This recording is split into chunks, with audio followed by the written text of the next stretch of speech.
Jangan kita ambil dari agama apa yang kita fahami sebagai hal-hal yang kemudian kita gunakan, kita eksploitasi untuk menajamkan polarisasi. Siapapun yang berdiri di atas mimbar, dia sedang meminjam mimbarnya Rasulullah SAW. Itu saja ingat. Jadi jangan dimanipulasi untuk kepentingan-kepentingan politik, walaupun itu menawarkan syuhroh atau kemasyhuran temporer. Sekarang kalau orang semakin banyak menghujat, makin banyak diundang. Makin banyak. Wah, makin senang. Apa sih esensi dari toleransi itu? Untuk apa kita bertoleransi?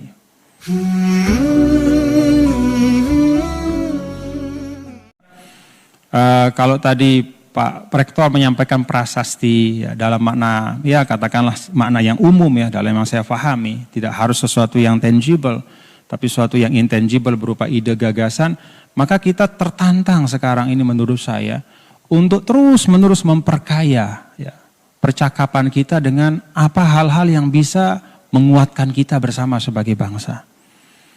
Mohon maaf ya, kalau kita bicara halal bihalal, saya sering menyampaikan itulah kejeniusan para pendahulu kita. Ketika mereka melihat ada problem real di ranah sosial politik dan kehidupan berbangsa, mereka segera kembali ke sumber kearifan. Ya. Dan sumber kearifan itu salah satu di ultimate source-nya kan agama. Dia kembali ke agama bukan untuk mencari bahan untuk lebih menajamkan lagi polarisasi, tapi dia cari dari agama apa yang bisa menghilangkan ketegangan itu. Membangun satu katakanlah relaksasi sosial. Sehingga para tokoh politik itu dengan halal bihalal lalu tiba-tiba terasa teduh semuanya. Friksi-friksi ya, ketika pemberontakan PKI, kalau kita lihat sejarahnya tadi Prof. Atun sampaikan 48 itu. Ada pemberontakan PKI, ada DITII, orang tegang semua, politik murti partai. Surat kabar yang masih terbatas itu isinya agitasi antar kelompok. Labeling, yang satu progresif, yang satu apa istilahnya itu, pokoknya yang lawan progresif itu ya. Ya gitulah, antek-antek ini itu segala macam lah. Datanglah ulama kemudian terilhami dari agama, berusaha untuk kemudian merajut kembali persoalan. Itu mestinya yang menjadi semangat kita. Itu mestinya yang menjadi elan vital kita hari ini, para tokoh-tokoh agama, ya, tokoh budaya juga ya. Karena ini bukan hanya tanggung jawab para tokoh agama, tapi tanggung jawab dari semua tokoh. Jadi kalau di agama kita mengambil nilai-nilai yang terbaik ya, untuk merukunkan bangsa. Demikian pula dari budaya dan tradisi, ambil nilai-nilai terbaik untuk merukunkan bangsa. Jangan kita ambil dari agama apa yang kita fahami sebagai hal-hal yang kemudian kita gunakan, kita eksploitasi untuk menajamkan polarisasi. Dan saya ingin sampaikan bapak-bapak ya, bahwa ini kan seperti deja vu saja ya. Hari ini seperti pra 2019. Persis. Dulu kita pernah mengira bahwa 2019 itu adalah ujung dari hiruk pikuk dan pertentangan polarisasi. Politik identitas dalam makna yang negatif. Karena identitas itu sebenarnya kalau kita maknakan secara baik ya dia jadi positif ya. Seperti kata Amartya Sen, itu kan manusia punya beragam identitas, tinggal bagaimana beragam identitas itu digunakan untuk menyuburkan ruang publik yang sehat. Tapi kalau kita gunakan untuk menajamkan polarisasi, kan ini yang kita tuai sekarang. Dan tidak perlu kita lihat studi-studi yang terlalu berat ya. Tidak perlu kita melakukan riset yang dalam ke segmen-segmen yang banyak. Cukup lihat grup WA kita saja. Coba deh bapak-bapak lihat grup WA-nya. Apa isinya grup WA hari ini? Saya diikutkan beberapa grup WA yang saya nggak pernah minta, diikutkan saja. Tokoh-tokoh, profesor, dokter, isinya hoax semua. Isinya hoax semua. Itu profesor, itu dokter. Ada WA namanya pergerakan intelektual bangsa, segala macam lah. Tapi isinya itu potongan-potongan video, kemudian entah video yang kapan, dicampur-campur, masukin kemudian ada headline apa berita, kadang-kadang yang dinarasikan beda dengan berita rujukannya. Pokoknya itulah potret kita. Oh, ternyata kesimpulannya kita ini seperti tidak beranjak ya dari titik di mana kita berada pada titik yang sangat kritis ya pada pra 2019 yang membuat polarisasi luar biasa dan kita menuju ke lubang yang sama. Kalau kita tidak berikhtiar ya untuk sekemampuan kita. Ya saya ini apalah saya ya seorang individu yang penuh kelemahan, tapi saya bertekad ya saya akan menyuarakan. Saya nggak peduli orang mau mau katakanlah membuli apa, kan pertanggungjawaban saya bukan kepada manusia, pertanggungjawaban saya kepada Allah. Jadi ya saya akan menyuarakan apa yang saya anggap benar, walaupun bertentangan dengan yang dianggap mainstream oleh sebagian orang. Mungkin hari ini yang menjadi mainstream adalah membuli, ya saya tidak mau membuli. Karena saya meyakini bahwa esensi dari agama, nilai-nilai agama bukan di situ. Maka saya sampaikan tadi hadis Rasul di awal kan, al-mu'min mir'atul mu'min. Kita ini cermin bagi satu dengan yang lain. Teman itu adalah cermin kita. Kalau dia jelek berarti ada hal yang kita juga perlu kita rapikan. Mungkin tugas kita untuk menasihati belum kita laksanakan. Mungkin fungsi sosial kita belum kita tunaikan. Mungkin kiprah keumatan kita belum sesuai dengan diharapkan dan seterusnya. Maka terjadilah fakta seperti itu. Nah karena itu saya mengajak kita semua ya mengaca dari apa yang dilakukan oleh para pendahulu kita. Mari kita kembali ke sumber-sumber terhebat yang kita miliki. Termasuk bagi kita tentu sebagai orang umat beragama ya. Saya sebagai seorang muslim ya kembali ke Al-Quran hadis, kembali kepada tuntunan agama untuk kemudian dari situ kemudian kembali lagi ya ke tengah masyarakat dengan menghadirkan sesuatu yang baik dan mencerahkan. Sesuatu yang bisa menghadirkan kedamaian untuk semua. Jadi kalau kita lihat ya bapak-bapak, ibu-ibu yang saya hormati. Jadi kalau kita bicara misalnya sedikit saja tentang Persatuan Indonesia untuk Kemajuan dan Kemandirian Bangsa. Saya kadang ditanya ya, ketika misalnya kita bertoleransi, apa sih esensi dari toleransi itu? Untuk apa kita bertoleransi? Ada sebagian dari kita yang mereduksi toleransi itu sebagai satu kebutuhan profan kita di dunia. Supaya kita hidup ini damai gitu kan. Kenapa kita perlu toleransi? Ya supaya kita damai, supaya kita nyaman, supaya kita tenang. Kalau bagi saya, kita bertoleransi itu adalah melaksanakan perintah Allah. Melaksanakan tuntunan Nabi. Jadi dia tidak hanya kebutuhan kita sebagai anak bangsa. Tidak hanya untuk membangun lingkungan yang sehat. Bisa nyaman kita bekerja, mencari rezeki. Bisa hidup bermasyarakat dengan, tapi ini perintah dari Allah dan Rasulnya. Jadi toleransi itu otentik dan genuine dalam Islam. Toleransi itu bukan sesuatu yang pragmatis dalam Islam. Hari ini Anda toleransi karena Anda punya kebutuhan. Besok kalau udah nggak ada kebutuhan, nggak usah toleran. Bukan itu. Menerima keragaman juga dalam Islam itu sesuatu yang otentik. Bukan siasat, bukan strategi. Kadang kita sebagai umat Islam juga nggak ngerti apa yang disampaikan. Ya, salah paham kita. Jadi kita anggap menghormati keragaman itu sebagai ya ini memang kita sebagai satu bangsa ya supaya kita aman, damai. Tidak hanya itu. Menghormati keragaman itu perintah agama. Menghormati keragaman itu adalah sunnah Rasul. Kalau kita bicara tentang sunnah sebagai tariqah ya, sebagai cara hidup. Kan Nabi sangat menghormati keragaman. Bahkan kalau kita bicara tentang ya katakanlah social behavior ya, perilaku sosial. yang diwujudkan oleh Rasulullah SAW dalam keputusan-keputusan beliau. Rasulullah SAW bahkan ya, tidak hanya sekedar baik, tidak hanya sekedar bersikap adil, tapi juga ada afirmasi-afirmasi sebagai peneguhan. Ya.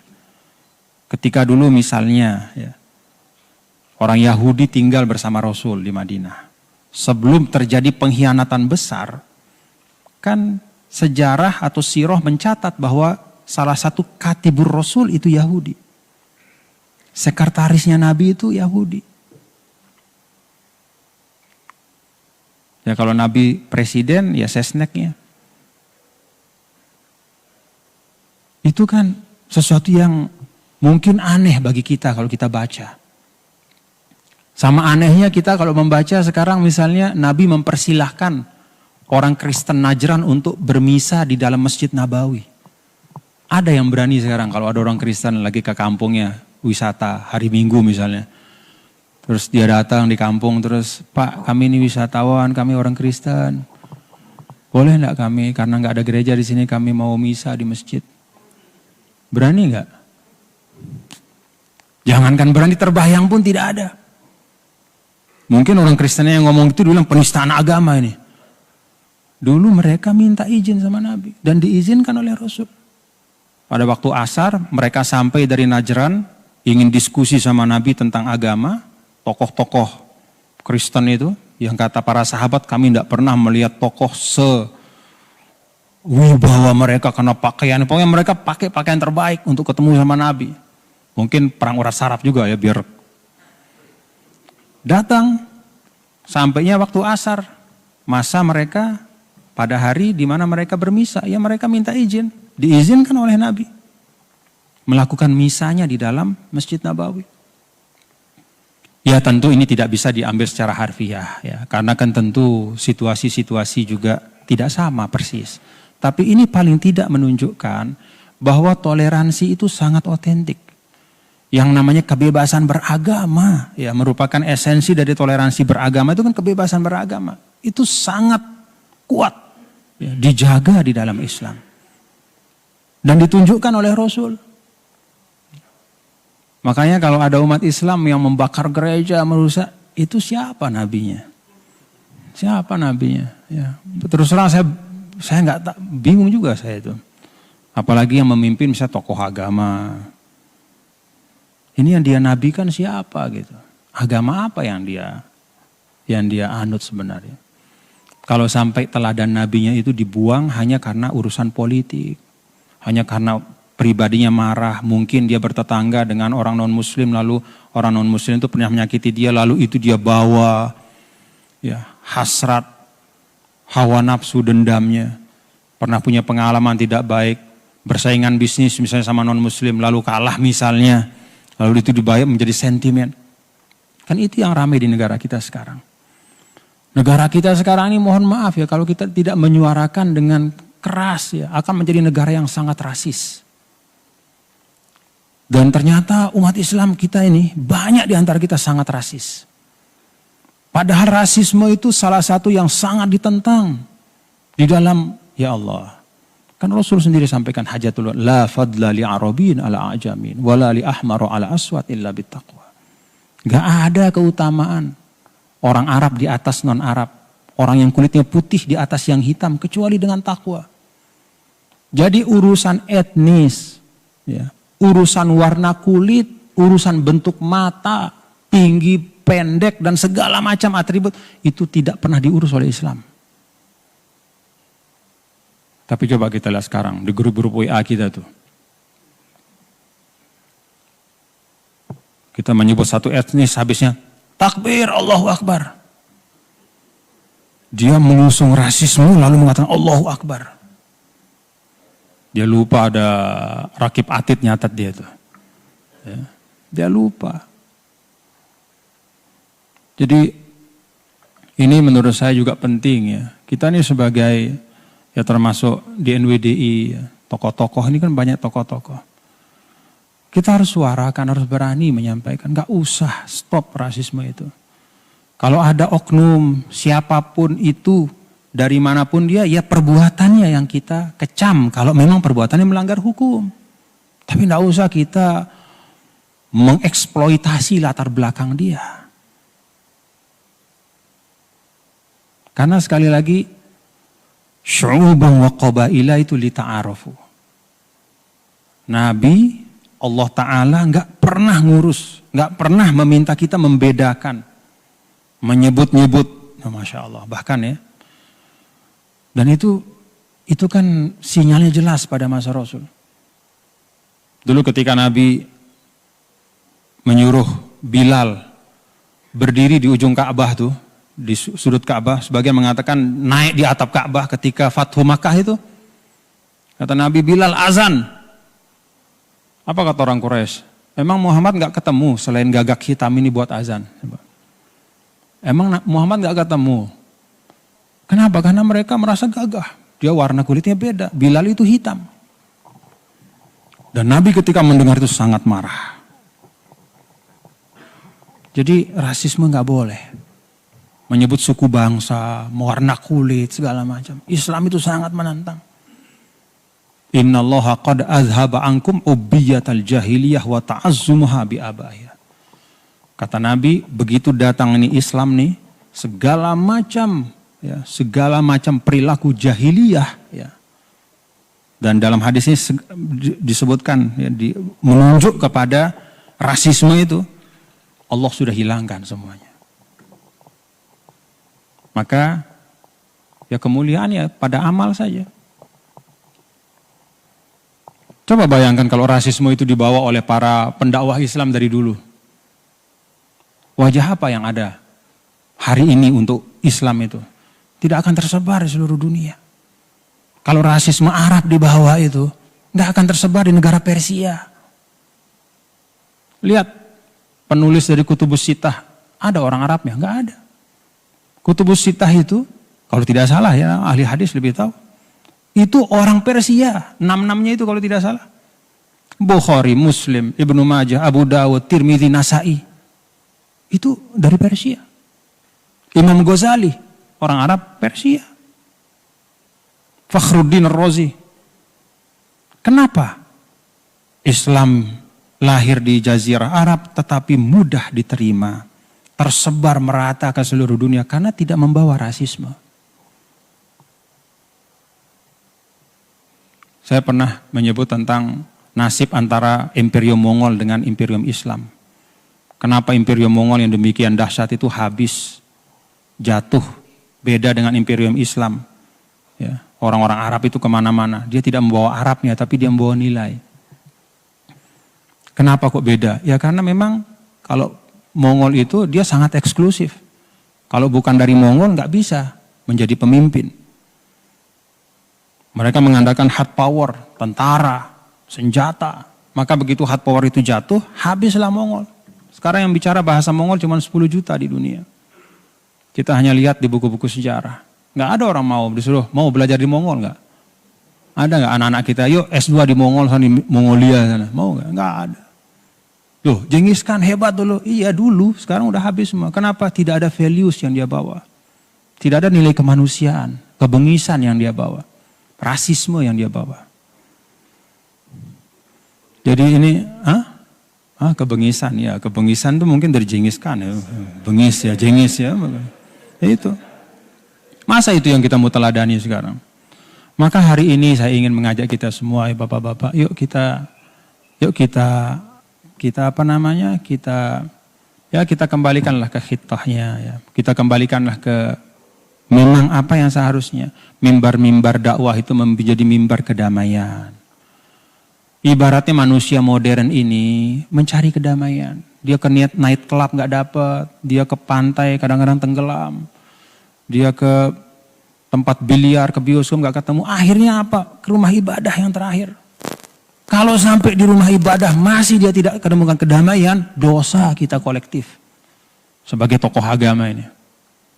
Orang cari kedamaian. Keningnya berkerut masuk ke masjid. Harusnya keluar dari masjid dia senyum. Jangan bikin dia keluar dari masjid makin nyari mana yang mau digebuk. Apa itu?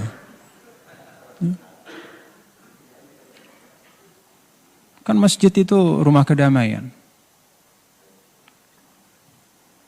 Ini menurut saya, itu saya sering sampaikan, siapapun yang berdiri di atas mimbar, dia sedang meminjam mimbarnya Rasulullah Shallallahu Alaihi Wasallam. Itu saja ingat. Jadi jangan dimanipulasi untuk kepentingan-kepentingan politik, walaupun itu menawarkan syuhroh atau kemasyhuran temporer.